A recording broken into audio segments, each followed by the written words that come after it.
Ooh, after that trip through the house in Haunted Hill and the darkness, I had to take a seat. It was getting a little scary in here for me. Now, you're probably wondering why I'm not dressed up like some kind of ghoul trying to scare you. The reason I'm not trying to do that is because we're here to talk about the more important things of a haunted house. We'll get to the scares later, but the first and most important thing you need to realize when you want to put a haunted house together is your budget. Let's take a look. When putting together your haunted house, there are 7 things you need to consider when putting together your budget. Number 1 is location. Determine how much you're willing to spend on a location, and that will narrow down your search where to start looking. Construction. That has 2 phases. Number 1, you need to buy materials, and number 2, you need labor for the construction. Once you know the square footage of your haunted house, you should be able to determine the amount of money you will need for materials. Next is props. These are very important because these are the things that people will see and remember. Marketing. Without this, you won't be doing much business. First, determine how many people you want to go through the door, and figure to spend at least $1 per person that you want to travel through your haunted house. Next is mechanical. That would be plumbing, if any, but more importantly, electrical. No business will be open without miscellaneous expenses. So figure in something a little extra to cover it. And last would be your operating expenses. The haunted house should be able to cover it from here on out. So good luck. The next thing you want to keep in mind is location. Location is very, very important. Let's take a look at the key things to locating your haunted house. Location is crucial if you're wanting to make big profits. Try to find something that could easily be located. There are 2 types of haunted houses. All or mostly outdoors. This would consist of hay rides or haunted forests and things like this. And then there are mostly indoor, which would be warehouses or real houses. Now, what to look for? Let me make a few suggestions. Number 1, old warehouses. There are a ton of these laying around. Number 2, open land, usually off the beaten track like a farm. Number 3, try to find some property that no one else is able to use, but hey, you might be able to use it for your haunted house. And number 4, don't try to kill yourself looking for a real house. Most of these are located in residential neighborhoods and you won't be able to get a permit. But most importantly, you have to find a location with available parking. If you don't have parking, you have big problems. So happy hunting. Now we're going to talk about something real important. Where do you come up with your money to put your haunted house together? Let's talk about it. If you don't have all the capital it takes to put you in the spook business, don't despair. I'm going to give you some tips. Number 1, ask the property owner to invest. You're helping him find a use for his property. Number 2, ask friends. They might even be able to help with the work. Number 3, sell small amounts of the idea to a large amount of people. In other words, say if you need $10,000, sell 10 people on the idea for $1,000 each. Number 4, ask yourself if you know someone that wants to invest in something that will make both you and him a lot of money. If you don't, put some feelers out there. Maybe somebody else will know somebody that wants to invest. And number 5, a bank. Not highly recommended. They probably will not invest. But most importantly, when you want to make your pitch, have every answer to every question. In other words, make your pitch with a plan. So after you come up with your investors, the next step would be this. Number 1, contact area officials about the feasibility of putting a haunted house in the location that you have chosen. Find out what the building codes will be for your attraction. Hey, give the building division and fire marshal a tour through your location and show them what you want to do before you draw your plans. Next, submit your plans or blueprints so that you can get a building permit. Next, decide what materials you will need and order them so you can start the work. Other things you might want to do are contact the media, send out a press release, and start contacting companies you might want to advertise your haunted house with. Next, you might want to look into insurance for workman's compensation and liability. Insurance is very, very important. The next thing you might want to do is try to find a printer.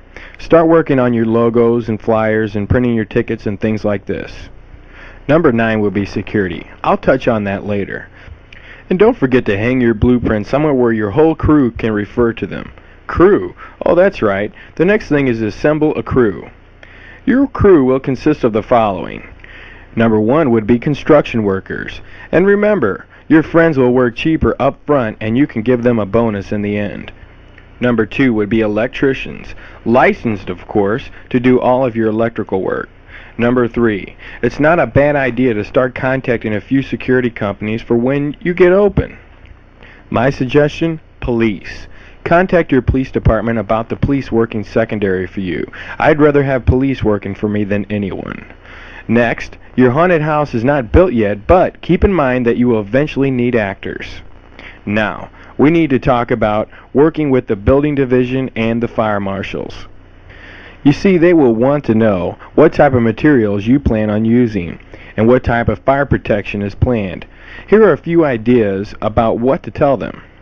Number 1, you definitely want to use plywood and 2x4s. Tell them you will paint all the exposed wood with fire retardant paint. Hey, number 2, if they don't go for it, try to compromise. Go for a combo deal. Tell them you want to use some drywall and metal studs and some 2x4s and plywood for the impact areas.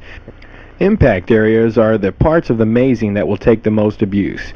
Tell them that you should use 2x4s and plywood and you will paint them with fire retardant paint. Number 3, we need to talk about rate of rise heat detectors versus smoke detectors. You want to use rate of rise heat detectors because they will not be set off by fog machines, and smoke detectors will. Convince them that rate of rise heat detectors are as good as smoke detectors in detecting a fire. But if they still don't feel comfortable with it, tell them for added protection you will equip each scene with a fire extinguisher and flashlight. The flashlight will help guide the customers through in case of emergency. Let me give you a clue. If you don't know or sound like you know what you're talking about, they probably won't listen to you. So good luck. I've asked one of my friends here if he wouldn't stake himself out for a good position here. Maybe he could help me talk about the do's and don'ts of mazing. And I've had this easel here, and hopefully we'll be able to draw a few pictures here and show you the do's and don'ts of mazing. Of course, you want your mazes to be at least 8 feet high and at least 3.5 to 4 feet wide. Now, refer to your plans. Your building commissioner might specify a certain width for the maze. Of course, you want to stick to that plan. Now, the don'ts of mazing. What you don't want to do when it comes to mazing is being able to, okay, here's the entrance. You don't want to be able to have, say, a customer stand right here and be able to see 3 to 4 scenes or even 2 scenes from one position. This is a big no. As you can see, we would follow our way through here, and if we were at this position, we'd be able to see this maze, and this maze. You totally lose the scares. It's very important to have some sort of sectioning in your mazing. Now this is a do. This is a good maze. Now, you would come into this position right here. Basically, you would walk up, you come across, and you view the scene in this direction. Now, if you were right here, can you see any other scene? No, because this solid black line represents an 8-foot high wall. This black line represents a 9 feet high wall. As you can see, you are not able to see any scene, any other additional scene from one scene. If I'm standing in front of this scene, okay, I can't look this way and see another scene, or I can't look this way or this way and see a scene. This is very, very important. You could totally ruin the scares if you put scene to scene to scene without any kind of mazing in between the scenes. Now, you might say to yourself, hey Larry, you've broken your rule here. You have a scene on either side. Now, I'm going to tell you why this is done this way. Basically, as you can see, this is basically one big box. And this box represents a whole entire scene. What we've done here is we're escorting them right through the middle of the scene. So we're going to put a rail here. These dots represent rails. There's going to be a rail here and a rail here. And of course, this would be the exit of this level of the haunted house. Basically, they don't know which side the scare is going to come from. And that would be a do in the mazing area.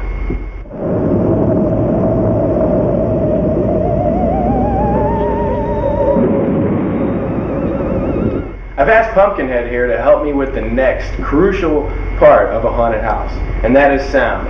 Here again, I've drawn a picture for you because this is the best way to illustrate it. Basically, I'm going to save you a lot of money.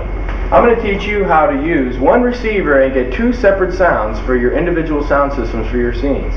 Basically, what you have here is you have a receiver. That's your receiver that you can buy from any sound stereo place.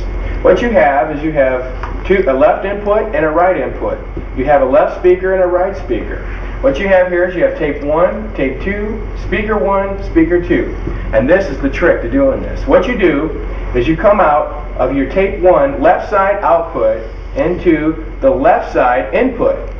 You come out of tape 2 left side output into the right side input. Now you're probably thinking to yourself, what's going to happen here is the sound is going to mix and you're going to get some really screwed up sound. That's not the way it works. When it comes out of the speaker, whatever you put into the left side input is going to come out only to the left speaker. So the sound coming out of this tape is going into this receiver, coming out of the left side of the speaker right into tape speaker 1. And then same thing, right side out of the speaker to speaker 2, and basically you've bought yourself one receiver, 2 tape players, and 2 speakers, but with one receiver you're able to utilize it into 2 separate sounds.